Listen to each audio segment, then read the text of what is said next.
DB손해보험 고객 여러분 안녕하세요. SK증권에서 이코노미스트로 활동하고 있는 안영진입니다. 시중금리가 오르고 있습니다. 중요한 건 앞으로 더 오를 여지가 있다는 점이죠. 이 영상을 시청하고 계신 분들은 적어도 부동산과 주식, 그 밖에 투자자산을 보유하고 계시거나 관심을 갖고 계신 분들이기 때문에 금리가 오르는 것이 그리 달가운 일은 아니시리라 생각이 됩니다. 저희는 지난 수년간 시중금리가 내려가는 것만 봐왔기 때문에 막상 금리가 오르는 것이 익숙하지가 않습니다. 하지만 이제부터는 금리 인상기를 준비하셔야 될 것만 같습니다. 저는 다음에 말씀드릴 3가지 정도의 근거를 가지고 금리 상승에 대비하셔야 된다라는 말씀을 드리고자 합니다. 첫째, 간단하게 말해 산이 높으면 골이 깊어진다는 원리입니다. 경기는 코로나 때문에 아직 힘들다고 얘기들을 많이 하지만 작년보다는 좋아졌고요. 이제는 위드 코로나를 앞두고 있습니다. 주유소 기름값, 식탁 물가, 집값이나 서비스 물가 모두 작년과는 비교할 수 없을 만큼 많이 올랐고요. 많은 전문가들은 더 오를 거라고 전망을 하고 있습니다.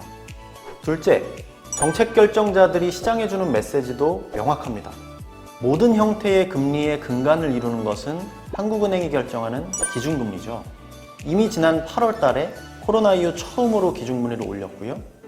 내년 1분기까지는 많게는 0.5%포인트가량 더 올릴 계획을 하고 있는 것 같습니다. 부동산을 비롯해서 각종 필요에 의해서 엮여있는 가계빚이 과도하게 많아져서 정책당국이 미리 개입하지 않으면 더 위험한 상황이 올지 모른다는 문제의식 때문입니다. 셋째, 전세계 금융시장을 선도하는 미국의 행보 때문입니다. 전세계 금융시장이 모두 연결될 수 있는 건 금리와 환율이라는 요소 때문입니다. 그런데 우리가 통제할 수 없는 미국의 금리가 오르고 달러화도 오르는 상황이라면 우리 금리는 필연적으로 오를 수밖에 없는 구조라는 거죠. 사실 대응 방식은 열이면 열, 다 특수성을 고려해야만 해서 일률적인 답변을 드리는 게 적절하지 않을 수가 있습니다. 그리고 부동산 가격이나 주가지수 모두 금리라는 요인 하나만으로 설명될 수 없는 거기 때문에 보유자산을 팔아야만 하는 것도 답이 될 수가 없습니다. 다만 제가 이번 영상에서 보편적으로 말씀을 드릴 수 있는 건 비는 피할수록 좋다라는 메시지입니다. 비를 맞으면 감기에 걸리거나 심하면 몸살을 심하게 앓을 가능성이 높아지는 것처럼 금리가 상승하면 원리금 상환 부담이 높아지거나 담보물의 표면 가치가 하락하거나 자산 가격이 하락할 가능성이 평시보다는 높아지게 되는 것입니다. 결국 기대 수익이라는 플러스 요인과 위험이라는 마이너스 요인을 고려해서 위험을 관리해 나가는 방법을 각자의 상황에 맞게 살펴보시기를 권해드립니다.